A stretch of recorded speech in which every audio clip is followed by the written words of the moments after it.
There is one phrase that has come up repeatedly, and I have come to gain a greater appreciation for it. And that is a phrase that is attached to Peter Drucker. And he had mentioned, now there are two versions of it. One says that culture eats strategy for breakfast. The other is culture eats strategy for lunch. It doesn't matter which time of the day that it is, I suspect. So culture eats strategy, and then for whichever meal of the day it is. But culture does eat strategy. But far too often we create these strategies and we figure that all the change is going to happen whatsoever because if we build the right strategy, we build the right plan, and we implement the right plan, it's going to shift everything. If we build it right, we build enough posters, we put enough posters on the wall, we print enough copies of the strategic plan, and we put them in enough people's hands, that's going to do everything. It's going to do itself, or it's going to implement itself. It's going to make all the shift happen, right? What we find though is quickly that shift happens, or shift gets done, or doesn't get done. Why? Because this culture thing. Now, if you talk to these same leaders, which are actually just managers, people in management positions, they don't understand the idiosyncrasies of culture. What happens is that you can't fight culture, you can't kill culture unless you understand how it works. Culture is a living, breathing entity. Culture is at the heart of leadership. Culture is, it's quite simply, how we do things around here. Now, every organization has one, and you can either manage it or it will manage you. If you ignore it, it will take on a life of its own. As a leader, though, you can own it. Now, here's the deal. As a manager, falls into the same rules, but as a leader, you own the culture of the group over whom you manage and lead. Whether you do it conscientiously or not, you own the culture over the group for whom you have responsibility. Now, within the first 6 months of you walking into a new position, you can do anything that you want, and you can blame the transition. That's why we roll out this banner every time that there's a new manager or owner of a restaurant. It says, "Hey, under new management." Why? What does that say? It says, "Please forgive us for all the past sins of what the last people did. Come on in and try our stuff again."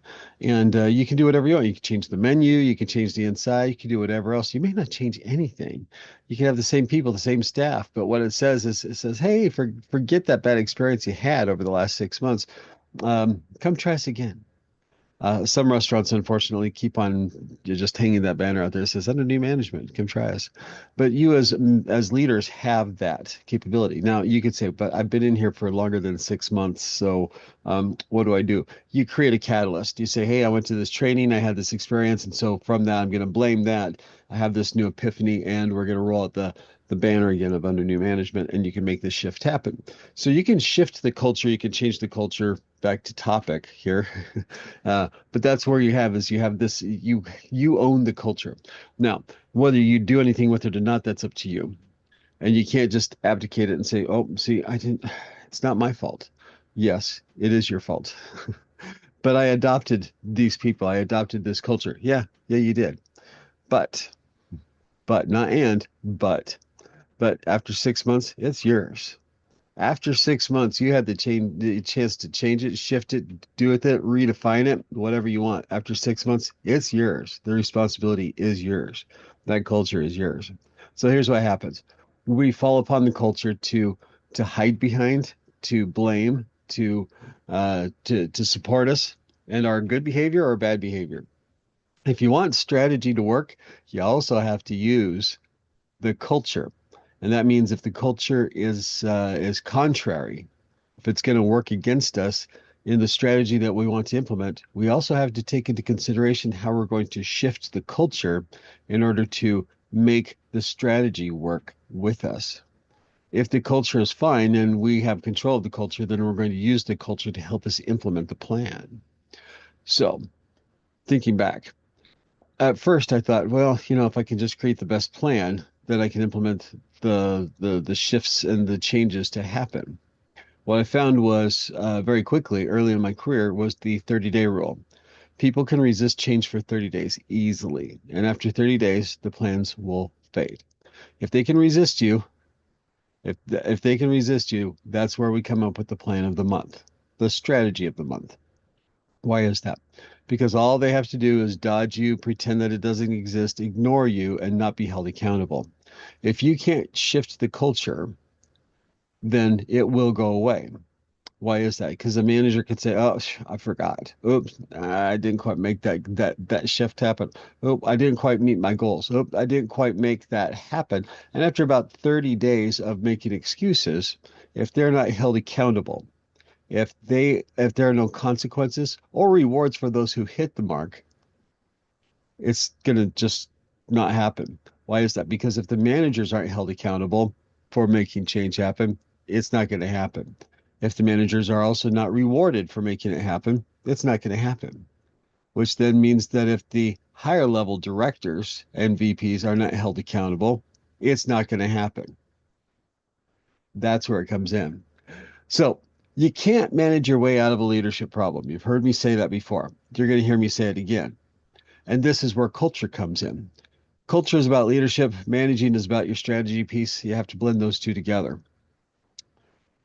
Yeah. So where is that? Yes, the strategy is important. It's critical. If you want to share, is start by sharing by leading a shared vision.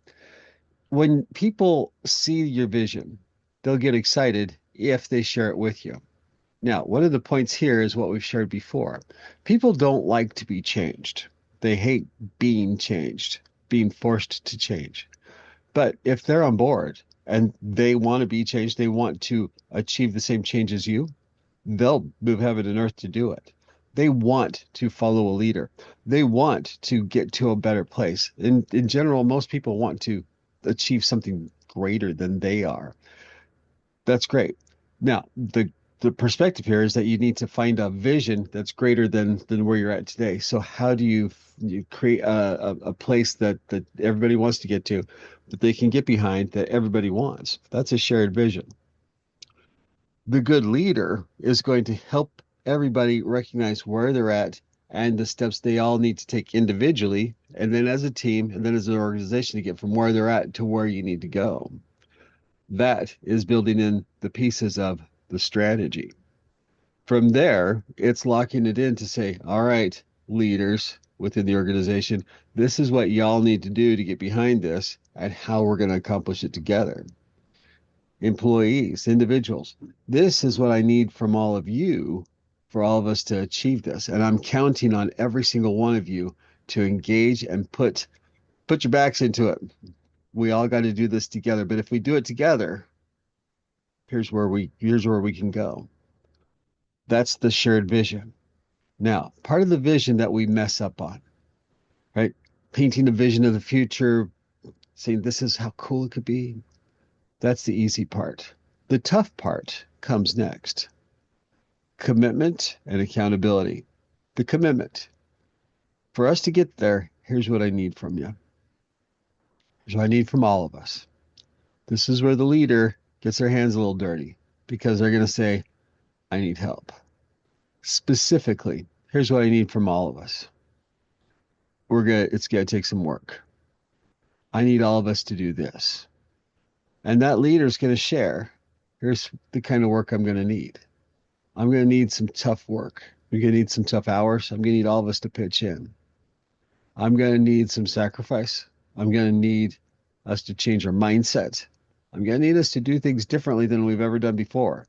I'm gonna need us to get out of our comfort zones. I'm gonna need us to blah, blah, blah. That's the ask. Leaders who don't ask for discomfort and or sacrifice will never get the commitment that they need to make this shift happen. Now, what comes next? Accountability. Accountability has its positive sides and its negative sides. The positive side is the WIFM. What's in it for me? Because employees are hearing this, they say, "Yeah, we like the pitch. We like where we want to go. We don't like the discomfort side. So what's in it for us if we help you?" And a leader needs to spell it out. Just saying, "I'll make it worth your while. I'll make it worth your while." Heard that one before. Been burnt by the last several leaders. But specifically, what is in it for us? Having that ready has got to be part of the strategy. Well, we don't want to make promises we can't keep. That's fair. So make it contingent.